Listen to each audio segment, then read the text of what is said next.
Hi everybody, welcome to another episode of Best of British Blackwell. Today we're going to be making for you a cottage pie. That's made using some of these wonderful ingredients in front of us here. Fresh ingredients naturally and top quality minced beef. Come over and have a look at the ingredients that we've got and the ingredients that we're going to use, and I'll show you how simple this is to make for the whole family. So here we have our ingredients. We're going to be making a nice big cottage pie because I've got lots of family coming around today. And let me talk you through the ingredients that we've got. So first and foremost, our main ingredient here is our fresh beef mince. You might have seen my video the other day when I was unboxing my Wayne Walker meat delivery, and you would have seen that I got this big tray of mince here, 1.1 kilo. So by the time we cook it out and render it out, you're going to have about a kilo of meat there, and that was just a fiver. So we're going to try and use this today. You can see that I've opened it up a little bit to defrost it out because I did freeze it, but just still works as well. What else have we got? For our mash, we're going to be making some really nice decadent mash to go on top of this cottage pie. We're going to be using some cheese, some butter and some double cream. And then our root vegetable ingredients are carrots, potatoes, naturally for the mash, a nice onion, some garlic, some spring onions. We're also going to throw some garden peas in there, frozen, work absolutely fine. And our kind of stock ingredients are going to be some tomato puree, some stock. You can use cubes or you can use this this concentrate stock pot. And finally, we're just going to use a little bit of oil here as well. So obviously the king of the ingredients in here is the mince. This is really top quality mince from Wayne Walker. Give them a go. I'll put their website details on the bottom of this video so you can go and take a look for yourself. First thing we're going to do is get started by peeling our veg. We're going to get our potatoes on the go. We're going to parboil our carrots. But actually, first thing, we'll get this beef on the go. Okay, so I have cut and started to parboil the potatoes and the carrots here. I didn't want to kind of show you that. I'm sure I don't need to show you how to chop carrots and potatoes. And now we're going to make a start on our mince. Now, I'm not 100% sure what fat content this mince is. I forgot to have a look before I threw the packaging away. But I'll be honest with you, it doesn't really matter. Personally, I find that the higher the fat content in the mince, the more flavoursome the meat is actually going to be, because as I keep saying, where there's fat, there's flavour. And plus, it doesn't really matter in this dish because you're going to cook a lot of this fat out. You're going to render it out. So get this mince into a really nice hot pan. And a little trick of the trade here is, once it's in, don't move it. I know that the temptation is to get this spoon and start fiddling around with it and moving it around the pan and breaking it up and all that. Don't worry about that at all. What you want to do is you want to keep the heat in the pan. Because this pan is nice and hot, the meat that you've just put in there is registering with the pan temperature. If you start moving that cold meat around, you're going to lose all of the heat from this pan, and that is not what you're looking for here. Okay, this has been sizzling away now for about 4 or 5 minutes.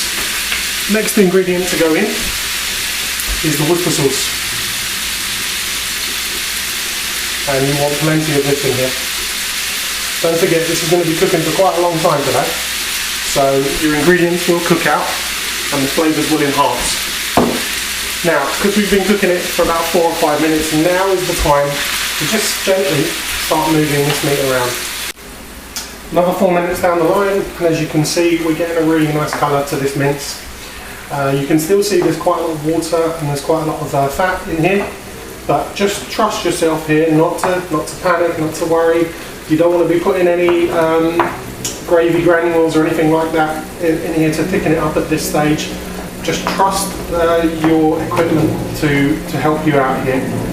Nice high heat, decent sized pan, radiating the heat across the whole cooking area will certainly render all of that fat down and evaporate that water.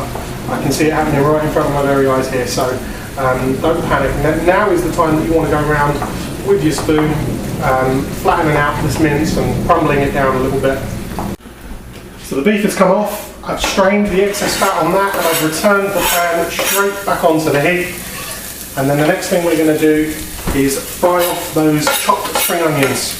These don't really need long at all, so keep your eye on them, don't let them burn. I haven't added any oil to this pan. There's some of the kind of remaining beef fat in here.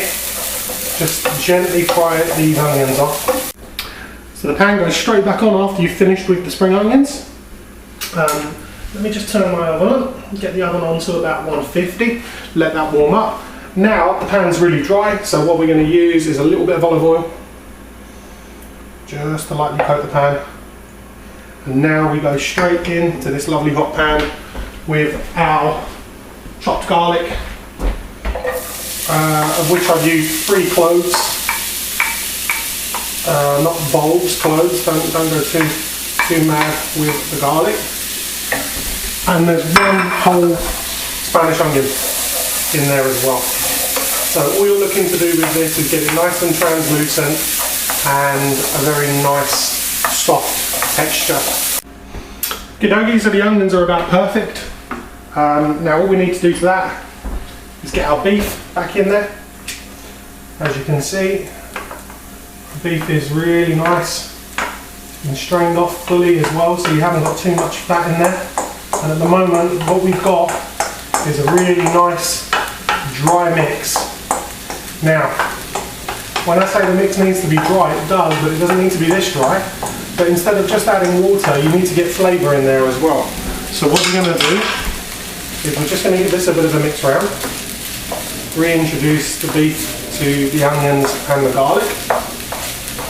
Just move it around lightly. This is on quite a low heat now, so we're not cooking really, we're just warming through.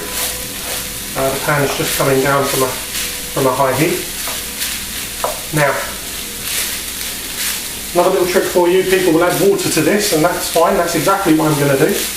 But don't just add cold water, because again, it's all about the heat that you're going to be losing from this pan. So, I've got about half a litre of just boiled water in here. I'm going to have about half of that now.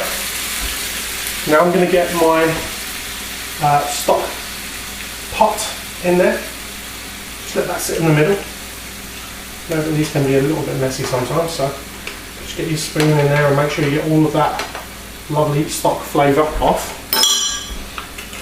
And then slowly but surely, just give this a little bit of a stir and let that stock pot infuse into that water and into that meat, and you'll get that lovely flavour in there. You can already see it breaking down. And it's at this stage also you need a bit of tomato puree. I would say you probably need a good tablespoonful. That just adds that lovely rich flavour. And again, we're coming back in here with our Worcester sauce. Perfect. Now, let this simmer away. Keep stirring it, keep moving it. You don't want this beef to burn now. You've given it so much care and attention to this stage. Just spend the next 4 or 5 minutes giving it the love it needs, turning it, moving it around, infusing those lovely ingredients together. Okay, so we're looking really good here now. As you can see, I've added the rest of the water. I've let all those ingredients kind of stew in this pan for a little while. Now that is the key to the next part. What we're going to do is we're going to turn this heat off. I'm just going to let this pan calm down a little bit, continue to stir. I'll put this to one side. Now we're going to get our large baking dish, and let's see if I can do this without making a huge mess. Just transfer it straight over. Get it into that dish.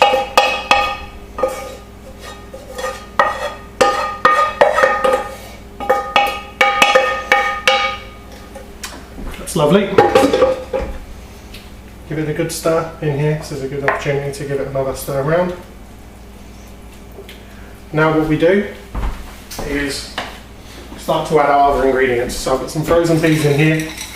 Get those straight in. Let's give that another stir. Make sure there's plenty in there. I absolutely love garden peas.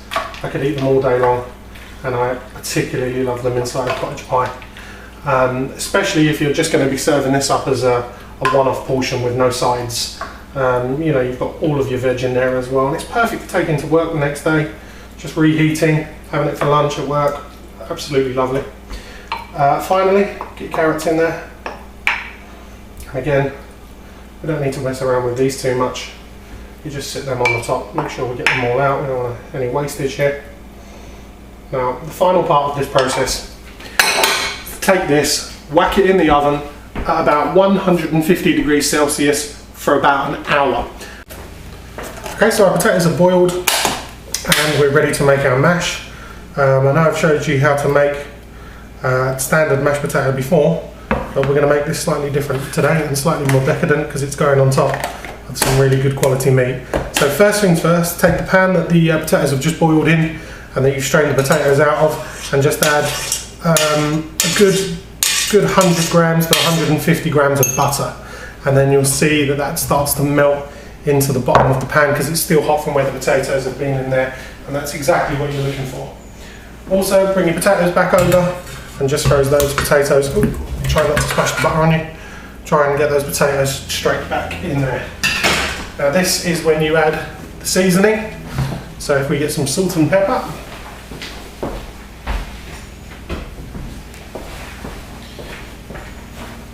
so good few cracks of black pepper in here. I always put it in first because it ensures that the seasoning is going to be mixed in and around the potatoes as and when you mash them. And then you also want to get some cream in there. So let's start to mash. Oops. Just be careful, might be worth wearing an apron when you're doing this, because there's lots and lots of butter and cream flying around in here. Okay, so there we go. We've got the potatoes halfway to being done. Now we add the cheese in there, and the heat of the potatoes is going to melt this cheese. So we just get as much of it in there as possible. Now is when we add a little bit more cream. I did warn you that this mash is going to be extra decadent. So, I mean, if you want to make standard mash, you can still use the butter and use milk if you want to. I just like being extra greedy and using the cream and the cheese. You don't have to put the cheese in there if you don't want to. I did forget to say earlier that if you're making a shepherd's pie with minced lamb, you definitely don't want to put the cheese in the mash because it just doesn't go that well. And now, as you can see here, I'm not using the masher anymore, I'm using a fork. I have said before that way you guarantee that you keep the air in the potatoes, but the teeth of the fork kind of run through the potatoes and smooth them out. I'm going to give it another go with the masher in a minute just to make sure it's extra smooth, because you really don't want this to be lumpy. So we've given the mash a final stir with the fork, and then the very last thing that we need to do is take the spring onions that you gently fried off earlier, just add them into this mash. Honestly, the additional flavour that they give this mash is exceptional, and it's such a quick, easy little trick, but one definitely worth doing. So this has been out of the oven now for about 10 minutes. The same rules apply to beef mince as they do to any other meat that you cook, really. It does need a little bit of resting time, it needs some time to settle.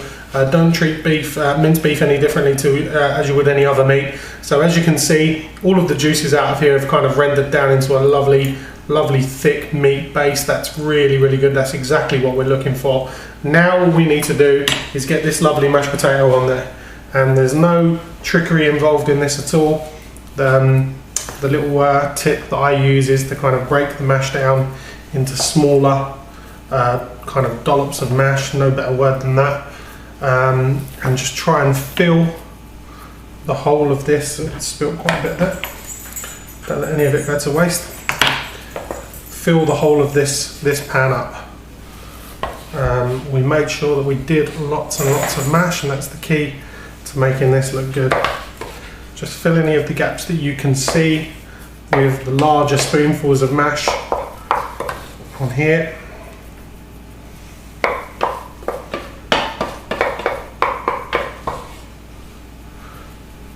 There we go. There is some more in the bottom of this pan which I will get out in a minute. And then take your fork and then just start to kind of plug the gaps that you can see leading through to the meat with the fork. So you're starting to get it all into the edges and you're covering it over really nicely there. Let's make sure that we get absolutely every last bit of mash out of the bottom of this pan. We don't want any of this to go to waste.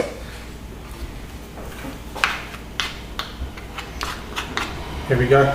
This is the part that you kind of want to take the time with, really, because it's all about the presentation. You could go and make silly patterns on here if you wanted to. I never do. I like my food to look as hearty as it tastes. And all you're looking to do really is just cover the gaps.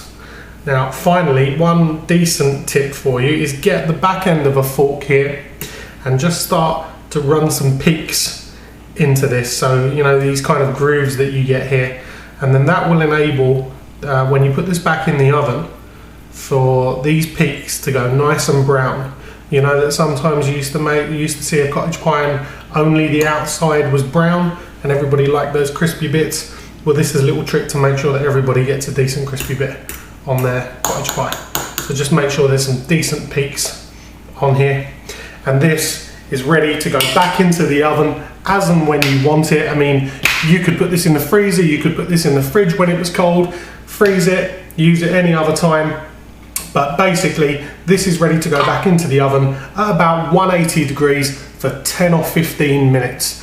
Okay guys, so our cottage pie now has been in the oven for the last 10 or 15 minutes and it's looking absolutely perfect.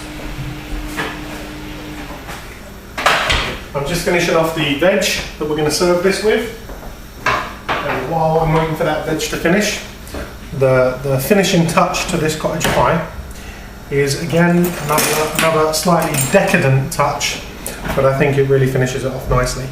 We've got some melted butter in here, and all we're going to do is pour this over the top of the pie, nice and evenly spread out, and just give the rest of this cottage pie a nice brush with some beautiful melted butter. Just adds an extra layer of decadence to what is going to be a lovely family meal. So I'm going to be serving this up today with some old classics, some steamed broccoli, some creamed cabbage with a little bit of bacon and garlic in there. Now let's tuck into this cottage pie and see what we've got underneath here. Let's get a decent portion out. Just loosen up those crispy edges. Oh, take a look at that. That looks magnificent. I'm sorry that you don't have a smell-o-vision here, because this is absolutely superb. Let me just move this to one side. There we have it. Homemade cottage pie with some steamed broccoli and some creamed cabbage, and whatever doesn't get eaten today you take it to work for lunch. Absolutely superb. Enjoy, and thank you to Wayne Walker Meats for the fantastic beef mince here. Again, I'll post the details on the bottom of this video. Please give the guys a go. They're absolutely fantastic. Enjoy guys.